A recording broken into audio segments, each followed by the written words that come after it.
Thanks, everybody. Welcome to Build. I'm your host, Ricky Camilleri. Our next guest can currently be seen on Broadway in Tootsie, where she plays Sandy Lester, an actress struggling to get a part and to figure out what's happening with her best friend, Michael Dorsey. And if you're familiar with the movie Tootsie, then you know what's happening with Michael Dorsey. Ladies and gentlemen, please welcome Sarah Stiles. Let's hear it. Hi. Hey. Thanks so much for being here. Oh my gosh, thanks for having me. Congratulations on the show. I caught it Monday, and you were my favorite part. Oh my God. I mean, that really limits who else is going to come in from Tootsie, I think. No, I think I just blew it completely. Well, they won't watch this. You are so much fun to watch on stage. You're so hilarious. And you give so, I mean, the way that you approach your jokes and your humor has so much life into it. They don't just feel like jokes. They feel like they guide me towards liking this character a lot more. Oh, that's so nice of you to say. Yeah. How did this start for you? The Tootsie Journey. The Tootsie Journey. Yeah. I did a different reading of another show with Scott Ellis, the director. And after we were done with that, 3-day reading, he said, "I have a project I think I want you to do. I'm going to be in contact with you later." And I thought, okay, that'll never happen. And then within a couple of months, he was calling my agent and asked me to do a reading of Tootsie. And then like 3 weeks later, they called and offered me the out of town and the Broadway, which I didn't even know at that point was happening because it was like a year away. So that was out where of town. Where? Oh, in Chicago. In Chicago. Yeah, so we do like a preview. Chicago? Yeah. Wow. Yeah, So we test it out in Chicago and make sure that people like it and we got something good, and then they keep tinkering and bring it back into New York. And that's what we're doing now. We're in rehearsals right now. So how long were you in Chicago figuring it out? We were there a couple of months. We didn't do, I guess it was only, God, I don't even remember, probably a week or two of previews and then a couple of weeks of performances. Yeah, so just about a month of doing the show. And we learned a lot, and we knew we had something great, and we knew we could make it even better, and that's what we did. What is that like? How do you, like, what is it about it that makes you feel like you have something great, but also makes you feel like you have to make it better? Well, I think the work never ends. I think we're still trying to make it better. I mean, well, especially with this, because it's so much comedy. It's really like, I mean, more than anything, this is a straight up line for line comedy, setup, punchline. It definitely is. Yeah. It definitely is. And Robert Horn, who's written the book, is a freaking joke master, and he comes up with new stuff constantly. I just got a new joke last night, and so did a lot of people did. I mean, we're getting new stuff constantly. He's just sitting there watching it and writing new jokes. Yeah, and texting us at like 8 in the morning and being like, "Okay, out of these 10, which one do you want to try tonight?" Oh, love it. So he's just giving you alternates. Oh, no joke. It's a lot like working on a multicam sitcom in that way, because they're constantly he was written for a lot of TV, so he's used to doing things really quick and also, giving them to the actors and having them try things out. The difference is we don't get to edit when we mess it up, so we're doing it live every night, which is kind of scary. So you're going into a new performance, that night with a new line that you haven't rehearsed before. Oh, many new lines. Wow. Yeah. How do you do that? How do you remember them? We you rehearse beforehand? We do. So we have like rehearsal all during the day, and they always make sure everyone's on the same page. We go over all the jokes or the new changes, the new pages. Sometimes we put them on their feet if there's time. Other times we don't. We just read them and say, okay, try that tonight. And then the actors, usually all of my scenes are with Santino and Andy, and so we get together, who play Michael and Jeff, and we get together in Santino's dressing room when he's getting his base makeup on to prep for Dorothy, and we run lines with him every night, basically. Because we have to run all the new changes. And when you're in rehearsals as well, does the writer sit and watch those and give you new alternates? Because that's when people get new ideas often, is hearing reads. Yeah, he does. He's amazing. I mean, they're so good. There's so many good ones. I can't wait to do like, I want to do like a web series with like all the cut jokes. Do you know what I mean? Like just like to show everyone. Does it make you sad that when the show finally premieres and goes live, you won't be doing that anymore? And I think we're all craving that at this point because we're like our brains are tired of working. But yeah, we probably will honestly miss that. Maybe they'll make an exception and throw some new ones in 6 months. That'd be so fun, right? That'd be great. Yeah. Yeah. And then people can come back. I'll be like, come back. There's 10 new jokes. And even after a show opens, that doesn't mean that it's totally locked, too, right? I mean, usually, but then you get new, cast members leave. There's things shift and honestly, with theater, what I love about theater is that it's different every freaking night because of the audience. I mean, the audience is such a huge part of your performance, and I love that about theater. It is really, and about being a comedian. Like, the comedy is only as good as the audience is because you're riding their wave and you're trying to get in their pocket. If they're really feeling it, they're going to get a funnier show.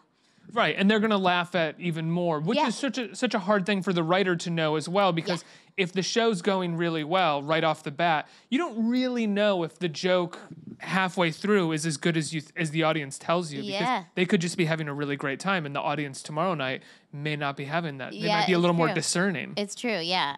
No, I know. So that's why it's not, you just have to tell the story. That's the most important thing. When did you start acting? How did I started acting young. I did a lot of like community theater. I played Annie 100 times when I was little. See it. Yeah, but just like in a community theater kind of vibe. And then I came to New York in just before 2000 and have been working here since. So just hoofing it. What was your first show in New York? My first, I got a non-equity tour of Titanic. I did that. That was my very first job. And if you don't count the elf at Macy's, some people might count that. But did you really play an elf at Macy's, or? Yeah, I mean, I don't think they call it playing. I know. I was trying to find the right word there. Yeah. Well, but I did do the puppet show at Macy's, which is like a fancier elf than just Santaland. I don't know if you've been there. It's in the rug section. Whatever, I don't know. These are the stories, right? That's why I'm Sandy. She would be an elf at Macy's for sure. Yeah, absolutely would. Yeah. So you did a non-equity tour of Titanic. Yes, and then my first Broadway show was Spelling Bee, and my debut was going on. I was covering Sarah Salzberg and Celia Keenan-Bolger, and they both got sick on a Sunday, and I'd been rehearsing for a little over a week, no put-ins, nothing, rehearsing with just the other understudies and a rehearsal pianist, and they got sick on a Sunday, and I found out that morning, and I went in for a Schwartzy for the matinee and all of it night. Wow. It was awesome, but also terrifying. I nailed it. Good. That's good to hear. Yeah. You're also on one of my favorite shows on television right now. You're on Billions. How did that come about? How did that come about? Also, one of the things that I love about Billions is that if you go to the theater in New York, the show is just, it's like when anyone who's in theater in New York has a little bit of time, they go over to Billions. Yeah, it's crazy. It's such great actors and all. Yeah, it's a wonderful crossover. Yeah, Billions, I auditioned for that I guess it was last February over a year ago. I didn't know this character, Bonnie Barella, new to Trader, thought it was going to be maybe 1 or 2 episodes, and it's turned into like a whole thing. And I've done this whole season coming up, and now it's all coming. We're on the 4th episode's out on Sunday, and it's so awesome. They're doing one of the things that I love about that show is that they clearly love whoever they cast in a lot of ways, because they probably cast you for what you said, and then they were like, but we love her, she's great, let's write more stuff for her in the next season. And they kind of do that with all of the actors. They keep bringing them back. Or they do. They always say you're never dead in Billions. Like you just keep you always have an opportunity to come back. So. Yeah, and that's just because I think they're good writers, and they see that you would be good. Once they work with you once, they're like, oh, it'd be so fun to give her this and to give her these things. Yeah, they're awesome. Brian and David are just super cool. Did they talk to you about the stuff that they were going to be doing with you this season, or did you sort of show up and they were like, here you go? They just kept saying, you're available, right? You're available. Like, we got some stuff. Bonnie's going to do some stuff. I'm like, yeah, what is it? They're like, can't tell you. I'm like, okay. And I can't tell you because they are really tight-lipped about Do you prefer doing television to theater or theater? I mean, theater's kind of your first. It is. I only started doing, so after I did Hand to God on Broadway, that's when I started booking television. And so it's only been I don't know, 2.5, 3 years since I started booking TV, and so I feel really new still in that world. I mean, I now have 2 series under my belt, which is awesome, but it's still, every time I show up, I'm like, I'm so not used to the life of it. That sort of like, you're on for 30 seconds and then you're waiting around. Stop and start. And I just haven't totally figured out the whole not having an audience thing. It's like, I know that I'm funny, but I can't tell in the with the TV stuff. It's weird. It's like, it's harder to do. Especially with Billions, because with Billions, I think you're really funny, and as soon as you appear on screen, it's like extremely charming, but they're not giving you jokes. No, it's not jokes. It's like, so you just have to be a funny presence. Yeah, she's such a ball buster, and like she's really fun to play with those guys. I just love it. Do you relate to that character at all? She's very farther away from me. Sandy, unfortunately, is like a lot closer to where I tick. But no, Bonnie is really fun to play because she is so confident and so tough and has such an edge to her, and it feels like she's kind of like my dream badass. Like if I could, but I don't walk around like that. I can't. Yeah, neither do I. I'm too insecure. I imagine myself as a badass every now and then I'm confronted with something, and I'm like, oh no, it's fine. You take it. It's okay. I don't need it. It's fine. That's not what I ordered, but it's okay. It's all right. I'm not. I'll eat it anyway. Is it dog shit? No, I'll eat it. It's cool. It's okay. It's fine. Exactly. It's fine. I'm sure the dog was very healthy. It's okay. It's totally me. Bonnie would never do. And I'm still gonna tip you over 20%. Yeah. It's fine. Waitressing is hard. Yeah, that is literally me at a restaurant. Totally. I've had the experience so many times of someone being like, the waiter is bad. Do not tip them. know. And I'm like, what are you talking about? You don't know what's going on in their life. I know. I'm going to tip them more. And it's like with cabs too. Like if like they literally took me to Brooklyn and I asked them to go to Inwood, but it's okay. I literally had this experience 2 weeks ago. I got in a cab and I said, you're just going to go over the bridge and I'll direct you from there. She goes, no, I'm going to put it into my GPS. And I was like, it's unnecessary, but okay. We get over the bridge. She goes all the way downtown Brooklyn. I'm supposed to be going to Williamsburg. And I'm like, trying not to tell her what to do because she clearly wanted to do it. And then eventually I tell her, I'm like, yeah, I could have been home 15 minutes ago. And she goes, well, you should have told me. And I was like, oh, I'm so. Did you say anything then? No, I just said, nope, you're just gonna take a left right here. And then we're just gonna go back on the BQE. And then we got out, tipped her 30%. 30%. Yep, because you're a sucker, man. She was lost. She was also like a little old lady driving a cab, and yeah, that's pretty amazing. Her license wasn't up, so clearly like it wasn't her cab. No, because she didn't have her license up. She's clearly driving like a friend's cab to make some spare money. At least that's the story that I devised that like justified my 30% tip. I love that so much. She's got a sick kid. Yeah. She's, you gotta take care of her. That's what I thought too. Yeah. Even if she cost me an extra 25 minutes of my life. Right. Yeah, in the back of that stinky cab. Anyway, so with Tootsie, you have a wonderful cast as well that you're working with. I get that the director, he knew you and maybe cast you early, but was everybody else assembled by the time you were there? Oh, most of them. Oh, wow. Honestly, Scott's he is such a, he just sees it. He sees what he wants and he makes those decisions, I think, pretty quickly. I mean, it felt like that to me. But like Santino, Andy, John Andy's Bellman. So great. Andy Grote-Lucian. I've never took me 6 months. Grote-Lucian? Yeah. Now I can pronounce it. I've never seen him. I don't think I've ever seen him before.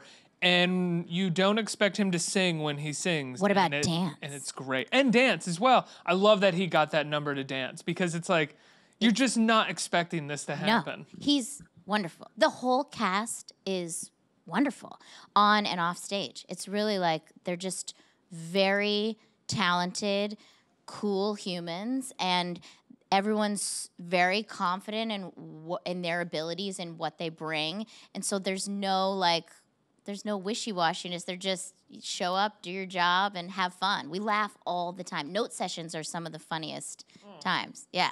And Santino's on stage every scene. Yeah. That Yeah. must be insane for him. It's insane. Yeah, we were doing the scene last night, and I was watching him. He kept putting his hand up like this, and I'm like, is his finger bleeding or is that lipstick? What is going on? I think it was bleeding.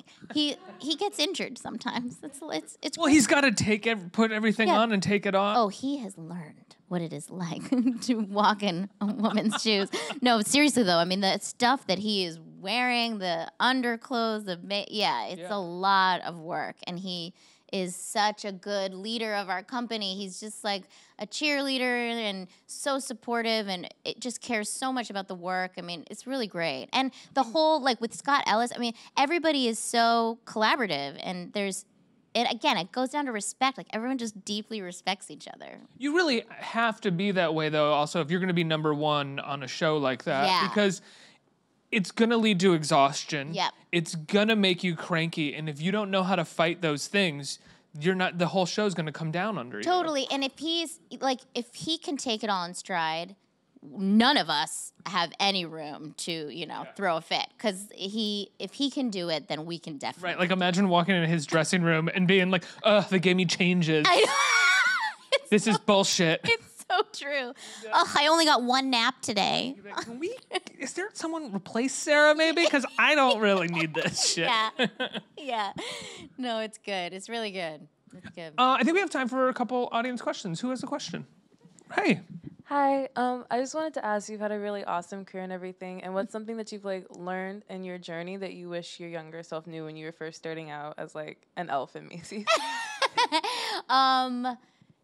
I think this sounds like, I don't know, it sounds cheesy, but it's just that it's really okay and actually really important to be yourself. And all of the characters ultimately do come from some place inside of you, even though the most deranged of them. And so to be able to find peace with that nugget that is you and is your core, and let that thing shine and not try to be someone else is so important. And I wish I had known that when I was younger. And also, oftentimes casting directors are looking for authentic versions of people. You're getting cast in a lot of ways. One, because of your talent, but also because you bring something specifically you. Yeah, and truthful and authentic. And we all want to see something real happening in front of us. And so, it's important. One more question. What do we got? Hi. You've been a part of Hand to God and Avenue Q, which are both amazing puppet shows. Is this a puppet question? It might be a puppet question. Well, you mentioned that you started puppetry at Macy's. Oh, yeah. Is that where you learned how to puppet? No, actually, okay, so to clarify, I wasn't a part of the puppet show. I was leading children into the puppet show. But maybe it was all a foreshadowing what was going to happen to me because everything happens for a reason. Yeah, exactly. No, I used a puppet in this strange production of Dr. Dolittle that I did touring with Tommy Tune a really long time ago. That was like a puppet parrot. That was the first time I'd ever touched a puppet. And then Avenue Q came, and I was like, all right, well, we got to learn how to do this. But then I think it helped me book Hand to God. So, yeah, puppets. I wonder if I'm done with puppets. Do you want to be done? I mean, I never had this dream to be a puppeteer, but I don't know. Now it's a skill. I should probably use it. Yeah, I think so. You don't want to lose that muscle. Anyone got another puppet show I can do? Do you have puppets at home that you can play with? People give you puppets when you do puppet shows. Whoa. Yeah. So you have puppets maybe. from other people? I don't know. Maybe. What's the weirdest puppet anyone ever gave you? Oh, I think I got a woodchuck puppet. Oh, that seems cute. I like nature and things. Yeah, that seems like a cute puppet. Yeah, and you could make funny voices for it, like the woodchuck. Puppet. Or a woodchuck, but maybe it's this. I don't know. What do you think? What's the difference between a woodchuck and a woodpecker? What? A lot of things. I'm assuming. I don't know right now. Is it one a bird? One is a bird. It's not. Is a woodchuck more like a beaver? Yes. Oh, okay. Yeah. I don't think they have the big tail. Right. What is a woodchuck? I actually don't even know. Yeah, thank you. I grew up in New Hampshire. I think we have them. The only thing I know about woodchucks is how much chuck would a woodchuck chuck. Yeah, if a woodchuck could chuck. What? It would, but I didn't know. I literally had no idea what a woodchuck was. Yeah. Wait, what are you doing, Kate? Are you Googling? I just saw you Is doing, anybody Googling this? Do they fly? Is that what you were just doing? That's what we're saying. But one is a bird and one is a. And what is a That's what? what keeps happening. The ... keeps happening. And if it's like a little furry. And if all you have is a ... then it could be a bird. No, I think it's bigger than a chipmunk. Oh. Somebody's Googling it. It's a groundhog. It's like a groundhog? Yeah, that's what it looks like. Oh, it's cute. Tore this show off the rails. What are we talking about? Woodchucks. Come see Tootsie. Woodchucks. We're Hashtag. surveying our audience for their Google results on woodchucks. Tootsie on Broadway. Sarah, this has been really fun. It's It's so been fun. Saved the best moment for last here, I think. You're so great in the show, and I you. love watching you on Billions as well. I look forward to everything that you do. Tootsie is currently on Broadway at the Marquee Theater. Sarah Stiles, everybody, let's hear it.